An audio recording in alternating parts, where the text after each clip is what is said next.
How the fuck's it going, everyone? Back today with another video. Probably a slightly quicker video today. This is going to kind of complete the trilogy of the vinyl haul that I started a little while ago. I've just got the rest of the records. I'm all caught up, bar maybe one after this vid. So I'll conclude it here. A couple of CDs to show as well that a good mate of mine sent me. So yeah, buckle in for that as well, fuckers.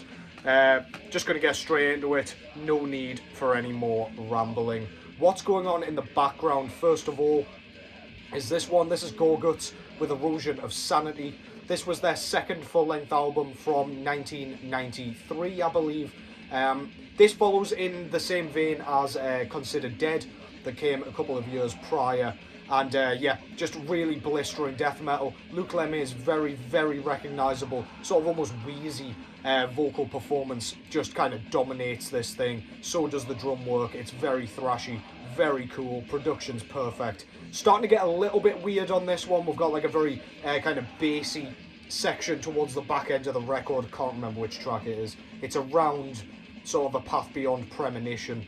But yeah, it's getting a little bit experimental, and that's ultimately where we know they would go. Very underrated album though, in my opinion. Great stuff. Go and check that out if you haven't. Actually, I'll show the CDs first, just to get them out of the way. So Dave, Cavernous Carnage, sent me these just for no reason other than he's a gentleman. So he sent me this one first. He wasn't really sure if I'd like this. This is Meshuggah's Nothing. I haven't listened to this in full, but the track doesn't have the tracks on the back. I'm pretty certain Rational Gaze is on this one, and I do really like that track. So I'm excited to give that a full whack.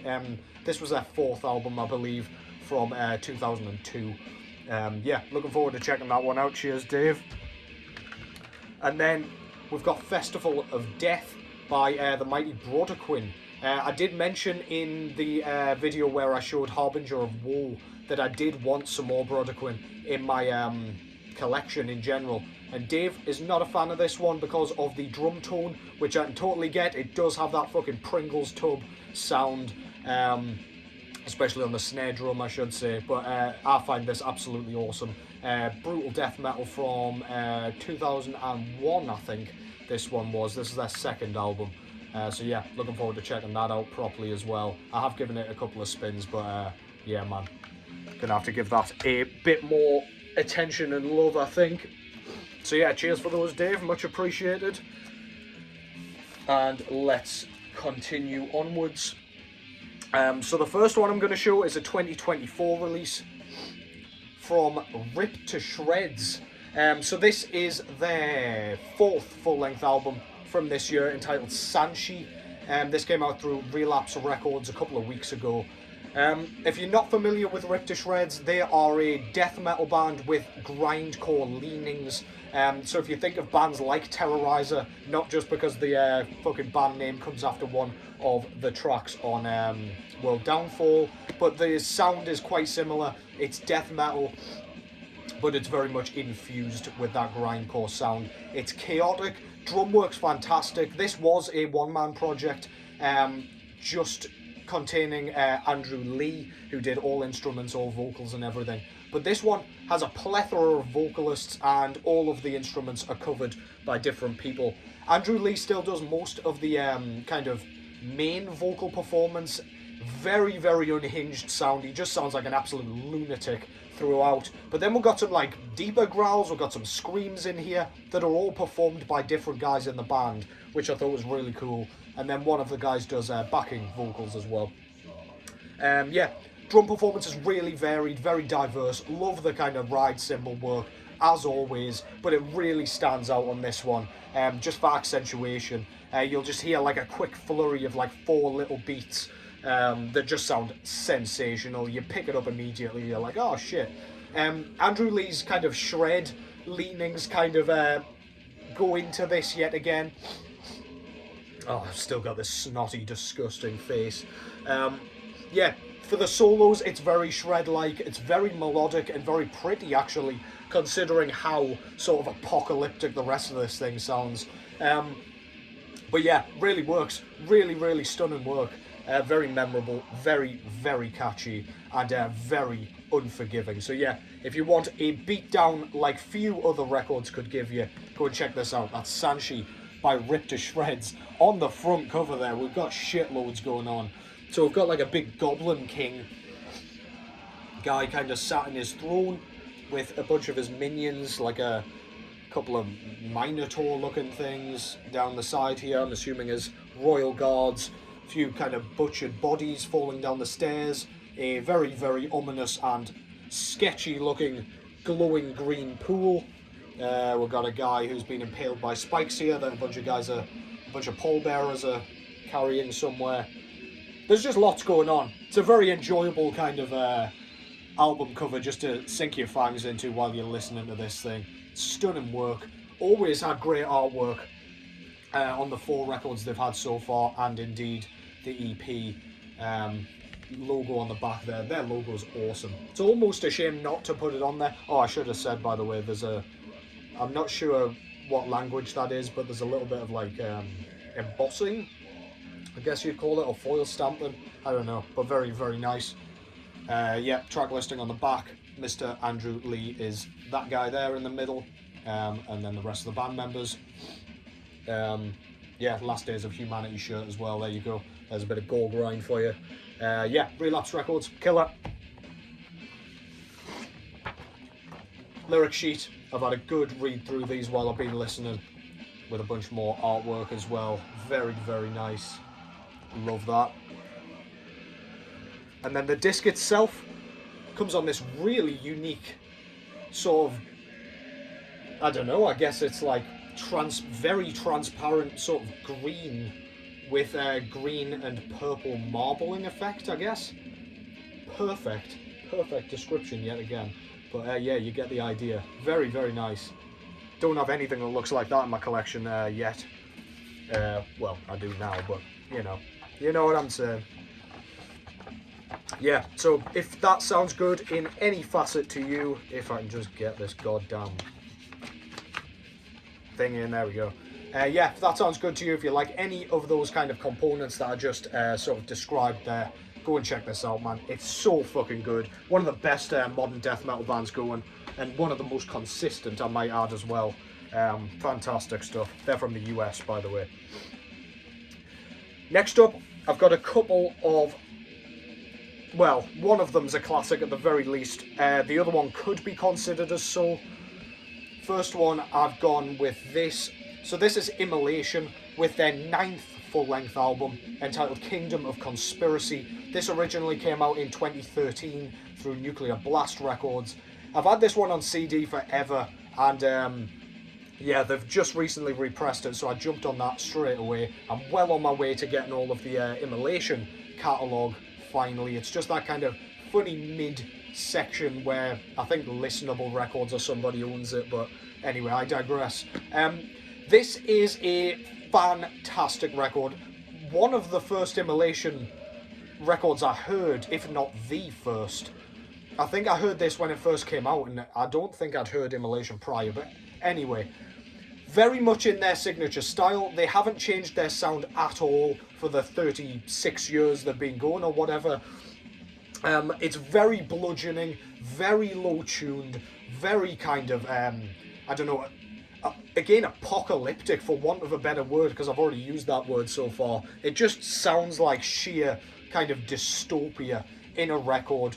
Lots of sort of social commentary on this one, in terms of like power, corruption, order, things like that, which is really cool. The lyrics are fantastic. They rhyme, they kind of flow nicely with Ross Dolan's vocal delivery. Speaking of which, he sounds as gruff as ever on this thing. Deep bellows, very, very cool. The guitar work, lots of squeals on this one. I feel like they've kind of embraced that a lot. Still got this sort of stop-starty thing going on, with the sort of erratic riff writing. Some really nice drum patterns here that are very strange. Takes a lot of unpacking to fully digest it all. This is just a great record, man, especially for one that's so far into a discography that's kind of full of fantastic records. So yeah, that's Kingdom of Conspiracy by Immolation. Front cover I absolutely love. It's basically a bunch of branded, I guess, automatons kind of chained together, all walking as they should be, sort of thing. Bound to Order, I guess, which is one of the tracks here. Yeah, just a stunning cover, and very, very kind of harrowing, to say the least. It's almost like a skyscraper of people just marching as they're told. Back, we've got the track titles. Nuclear Blast Records put this out. What's going on? I think it's just some shackles in the background there. You can't see very well, but yeah, very nice.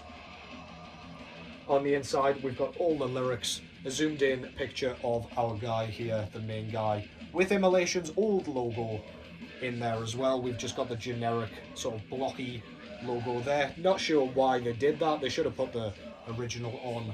I'd love to know why they did that, to be honest, but yeah. Cool anyway, at least we got it there somewhere. Fucking naughty seam split here. They did ship it outside the jacket, but still, I don't know, the postman had their way with it. This is just white vinyl, completely opaque. Very, very nice. Cannot complain with that. White vinyl, black vinyl, all goes with everything. So yeah, that's Immolation, Kingdom of Conspiracy. If you're only familiar with their early work, or indeed their much later work, then yeah, don't neglect those kind of, I don't know, later mid-era records like Majesty and Decay and stuff. All that stuff's so good, man. And finally, I've got this one. So this is Mortal Throne of Nazarene by the mighty Incantation. This came out in 1994 originally through Relapse Records. This is their second full-length album, coming straight off the back of Onward to Golgotha, which is one of the most celebrated death metal records of all time. It has Craig Pillard on vocals again, with those ridiculously sort of chasmic vocals. They are so deep that you can't even remotely hear what he's saying. Unlike Ross Dolan on that last one that I just showed, you really can't hear a goddamn fucking lyric here, which I love. It just adds to it. It's just an extra instrument on this thing. The guitars are very low tuned. We've got a lot of doomy stuff going on here. They don't mind slowing things down a little bit. It just sounds blasphemous and evil, and like no human has created it. There's some beautiful riff work on here that's just, again, because of the guitar tone and everything, it just feels like your house is going to collapse around you. It's so powerful and brutal and just savage. Caveman stuff, if you will. It's almost got a blackened atmosphere just with how dark and gloomy and dingy it comes across as. I love this thing, man. As soon as I saw this popping up on Instagram, I was like, I smell a repress here. And I'm very, very pleased it got one. I held off on... There's like 3 versions of this album, I think, with like a demo version and whatever. Upon the Throne of the Apocalypse, I think one of them's called. But I held off on that because I wanted the full-length version first. I'll probably go and get those other ones now. But yeah, this thing is so good, man. Christ-crushing death metal out of the US. Front cover there. It's another one of those busy covers that basically all of them had up to like the 5th record. I think Diabolical Conquest was the last one that had this. I could be wrong. No, the Infernal Storm had it as well, so I don't actually know where it stopped. But yeah, really cool, very ugly looking. There's like some teeth up here and like a jaw. This looks like intestines with a nun, maybe, kind of in the centre here. Yeah, man, I don't really fucking know what's going on. There's a bunch of like Catholic and Christian sort of imagery mixed into this collage of despicable just body parts and gunk and gore, and there's veins all over, and I don't know, man. It's just a fun time all around. It's one of those where you can find something new to look at every time. Absolutely great. Fits the music brilliantly. Back we've got the titles just in a circle with a bit of border in there. The first side is definitely my favourite. Tracks like Demonic Incarnate, Emaciated Holy Figure. iconoclasm of Catholicism. Try and saying that quickly 3 times when you're pissed. But yeah, Relapse Records put this one out. On the inside, we've got just a really nice bit of artwork piled up. Naked bodies with their logo there. Very cool. On the inside here, we get a poster as well as an insert with all of the lyrics on and a band photo there, thanks list, credits, etc. Oh god, I'm going to tear this in half. Massive poster, very, very cool. It's just the album cover if you can't see that. I don't really think I have any blind viewers, but just in case, I'll describe it to you. Just like I'm about to horribly describe this coloured vinyl. Absolutely perfect for the album cover, by the way. It's sort of a gold and red and black vinyl sort of swirl merge with a red, black and well, red and black splatter, I guess. A lot more gold and black on the other side. Really, really fucking cool, man. Yeah, if you like death metal, I don't see why you wouldn't have heard this, to be honest. You're slacking like a motherfucker for no apparent reason. And if you like Onward to Golgotha and haven't heard this, then again, you are depriving yourself of a fantastic, fantastic album. I did also get like a poster flag with this one. This was like a Die Hard edition or something through Relapse Records. But yeah, very cool. I'll be putting that on my wall at some point. I'm not going to get it out because I will not be able to get it back in. But that concludes that. I've got 2 other videos I'm hoping to get filmed today, so I will have a slight backlog, which would be great. That'll be the first time in forever that I've had a backlog. But yeah, hope you've enjoyed that. Let me know what you think in the comments. Take care as always, and I will catch you in the next one.